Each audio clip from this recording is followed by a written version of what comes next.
L'assenza di peso modifica la distribuzione dei fluidi corporei e, a lungo andare, può indebolire ossa e muscoli. How we got fooled during the Artemis launch. Watch for the camera switch in 3, 2, 1. You can clearly see the video on the left is a balloon, and the video on the right is hard plastic or PVC type material. Also, you can see the sparks being shot in an upward position. They are clearly not coming out of the rocket. Do you get it now?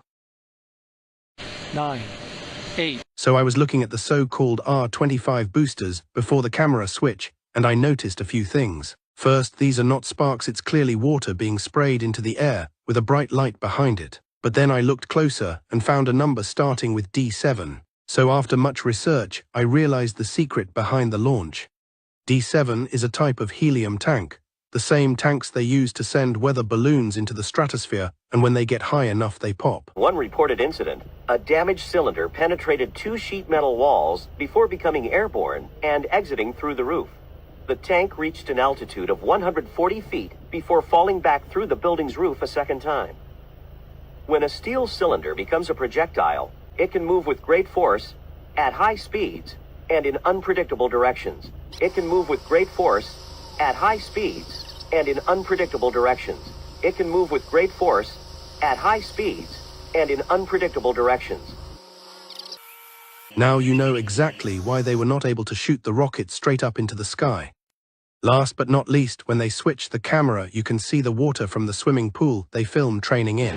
This is why they curved the corners to hide the surroundings. Continue sharing my videos to beat the algorithm, and follow me for much more videos exposing the truth. Are you really watching NASA take a spacecraft around the moon, or are you just watching a Hollywood studio? And why are they saying these astronauts are from Central Casting? To the space station.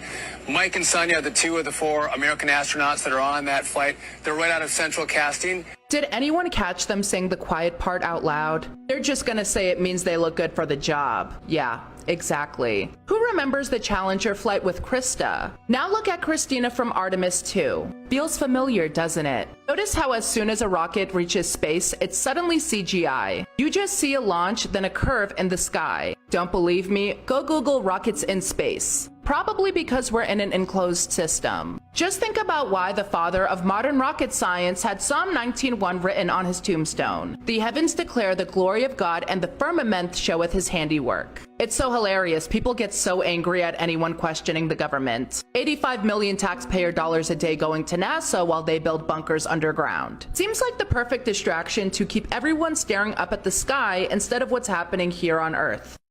Okay, somebody is lying or they're full of it. Because if we look in the older photos of the globe, you don't see any stars. But in the newer photos, you see stars within the picture.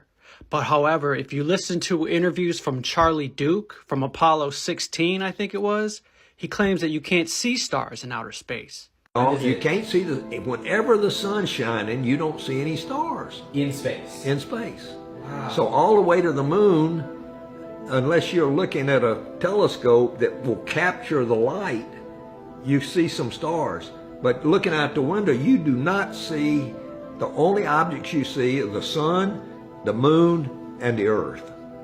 Wow. It's black. So only because at night on Earth you're facing away from the sun, Yeah. you can see the stars. But when you're in the spacecraft, you're always in direct sunlight, so you cannot see the stars. Yeah. Wow. All the way to the moon, you're in direct sunlight. Right. Okay. When you get to the moon and you go behind the moon and the night on the moon, you look out and you can see the stars. On top of that, all these new pictures that they've sent us, we don't see any of this. None of these satellites are seen in any of the new 2026 photos that NASA has given us. They're lying. So if there's 10,000 satellites floating around the Earth at any given time, why didn't they just point one of those satellites at the Artemis 2 mission and show it leaving the Earth's atmosphere? If I was NASA, that's what I would do. This is a photo of the Earth taken from the Artemis 2, exactly 12 hours after the first photo of the Earth was taken. Do you notice anything? It's literally the exact same photo, the exact same cloud patterns, and Africa is in the exact same position. I thought the Earth was rotating at 1,000 miles per hour. Not only that, it's orbiting the sun at 66,000 miles per hour. All of that movement through outer space, and the Artemis 2 managed to take a picture of the Earth in the exact same position 12 hours later at nighttime with the exact same cloud patterns. And this is the Artemis 2 halfway to the moon. Yeah, propelling through the void of outer space, which is impossible. And they were halfway. Look at the size of the moon when you're on Earth. Like, just go outside and look right now. Do you see the size comparison? How are they halfway to the moon, but it's way, way, way smaller than it would be if you're on Earth, when you're further away from the moon when you're on Earth? And look at this video. The Artemis 2 launching, it literally looks like the Artemis 2 crew is ziplining out of the rocket. Look, you see that? Have you noticed how they didn't show anyone in the crew cab once it was actually launched? That's because they ziplined out of the rocket. That is a giant helium balloon that is shooting way up into the air and then falling into the Atlantic Ocean. So we've messed it up, guys. We have completely blown it, and everybody in this room is responsible for the failure of our mission. You all knew what the mission was. We had to fake a trip to space. That was it. We simply had to pretend that we had sent a craft up to orbit the moon. It wasn't complicated. And everybody in this room bears some responsibility. You have all contributed to the failure of this mission. Would it have killed you to put some stars in this image? Americans know there are stars in the sky. They will know if there are no stars in our made-up picture of space. People know that satellites exist. But somebody, I don't know if it was Stephen, Julie, one of you was responsible for putting the pictures of satellites around the world. I don't see any satellites. What were you doing? Come on, guys. It's such a basic thing. Just make up a picture of the world that looks like the world that Americans recognize. They would have believed us. But no, you came up with this garbage. Where's all the satellites? There's supposed to be like 14 to 15,000 satellites. I don't see one. So let me get this straight. You think this is a real picture of Earth taken by the Artemis crew in outer space? Here is historic photos of Earth taken by NASA, and when you zoom in on these photos, you can find some interesting things. Like the exact same cloud formations, almost as if they are copied and pasted in Photoshop. But I'm sure that is not the case because our government would never lie to us, and space is totally real. Let me know what you think. Now this is NASA. Look at the image they're putting out. Look around here. Look around the image. Gets around here. Look at that. What is that? Are those satellites? And look down here. Look down here. Okay, what is that stuff? This is the image they're putting out there, along with their 60 clouds going on. But this is what they're reporting. There was a bit of toilet trouble on the NASA Artemis 2. So what happens if they can solve the problem? They're going to shit all over themselves? But this is the image they're putting out. 2026, 1972. You know what? Let's keep using this one because this one looks better than that one. We obviously got it better in 1972 than we got it in today in 2026 because look at that. You can see the image looks messed up around the outside, but this one looks better. This is the image they're putting out there, everybody, that we're going to see. You know what? Why isn't there a ton of pictures on the internet that I could see of the Artemis that took of the Earth and of the moon? They're obviously on the way to the moon. If you look up pictures of the moon from the Artemis, I get none. Artemis 2. Was it real or was it fake? I'd say it was real. Fake. The scientists at NASA allege that they're going to go around the moon again. Or they're doing it right now. One of these astronauts' names is literally Wise Man. A mockery of the Bible? Can you even land on the moon? And when have you ever seen a perfectly circular rock? We only see one side. Is it because there is only one side? Flat moon? I mean, look at this. What's the chances that these two things are the exact same shape, same visual size, perfectly eclipsed? Does that match the Bible or does that match science? I don't know. Let's check scripture. And God said, "Let there be lights in the firmament of the heaven to divide the day from the night, and let them be for signs and for seasons and for days and years." So God created a set of lights. I mean, is that what it looks like? Yeah, I think so. And isn't it interesting that this stone looks like this stone? Happy Resurrection Day, everyone. Look at the trajectory of this rocket literally within a minute of it blasting off. It's already horizontal, in fact, going downward. Its trajectory reminds me of a rainbow, like the shape of the firmament. And it just begs the question, are we in Satan's short season, hence all this deception? Yeah, I think we are. Here's a couple interesting scriptures to ponder. Revelation 20, verse 7 through 9, "And when the 1,000 years are expired, Satan will be released out of his prison and shall go out to deceive the nations." Is deception growing year over year?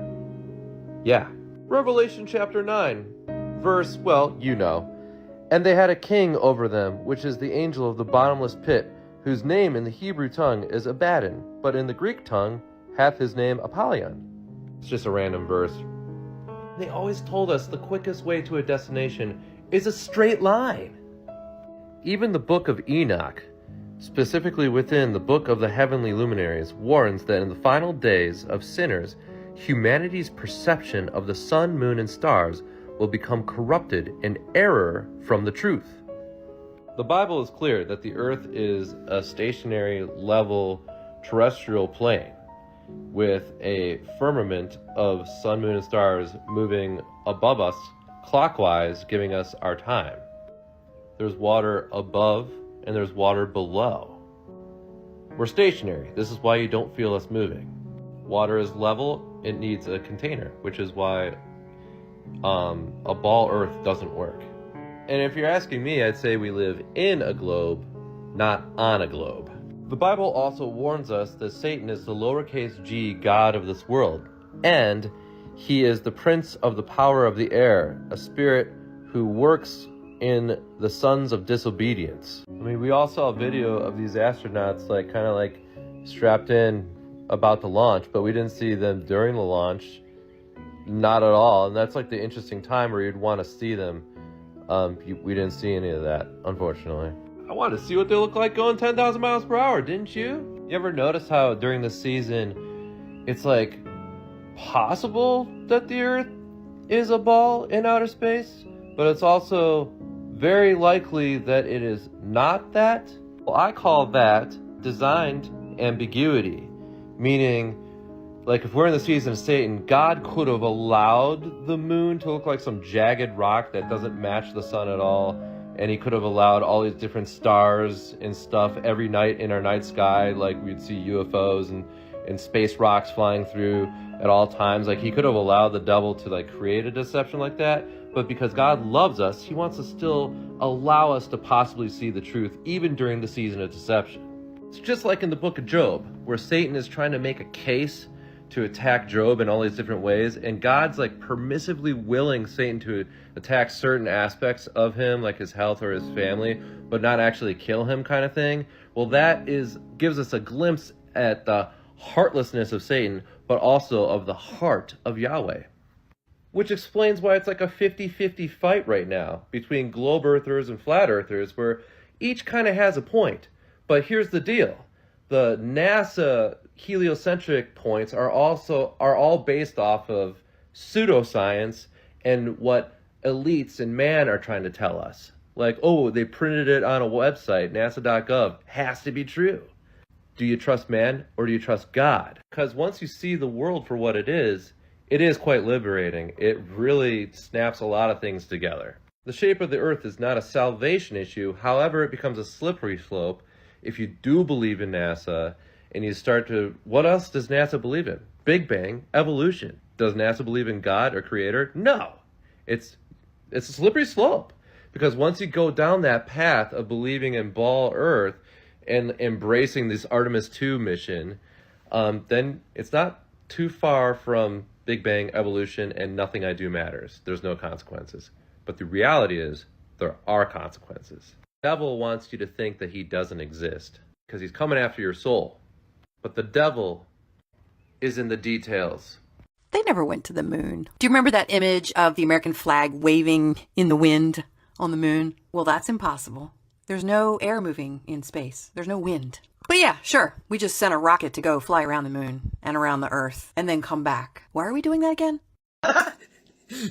That's real? Okay. I don't feel like I'm living in real world anymore. That's a real flame. Oh, that must be the real stats. Oh, that's how fast they're going. As long as that's up there, it must be real. Bro, that looks like CGI. You guys, I want you to listen to what this astronaut says at the very end of this video, and then tell me in the comments what you think. And I played a lot of sports. And all of that happened in a little town called York, Maine, across the United States from where we're talking to you right now. He said all of that happened in a town called York, Maine, all the way across the country from where we're at right now. Do you think that was a Freudian slip, or did he mean all the way across the lunar planet system, solar system from where we're at now? How could you confuse the two? He's on the West Coast probably filming and and it was live. It was a live Q&A, so you can't take it back.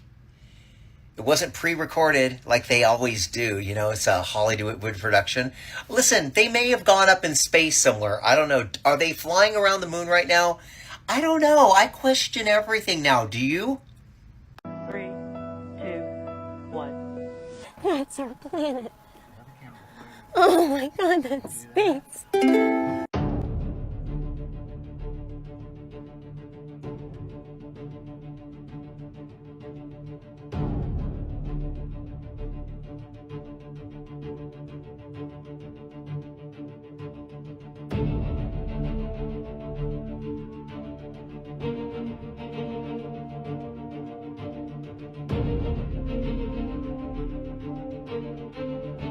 The Flat Earth map dates back over 1,000 years. This map is credited to being created by a Persian astronomer. His name was Al-Biruni, and he lived between 973 AD to 1048 AD.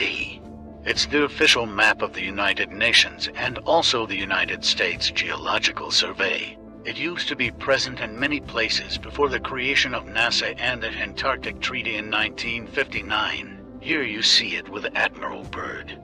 This map has been restored by Dmitry from Russia with suggestions of mine, Eddie Alenkar. Known by my YouTube channel Flat Earth Banjo, I asked Dmitry to include the Bermuda Triangle and Point Nemo, a place deep in the Pacific where NASA buries rockets. Then Robert Tozzi, a professional mapmaker, came along and enhanced the map even more. There are many people now selling this map online, but if you could order it from my online store, I would greatly appreciate it. Visit my online store now and order one of the items. I humbly thank you.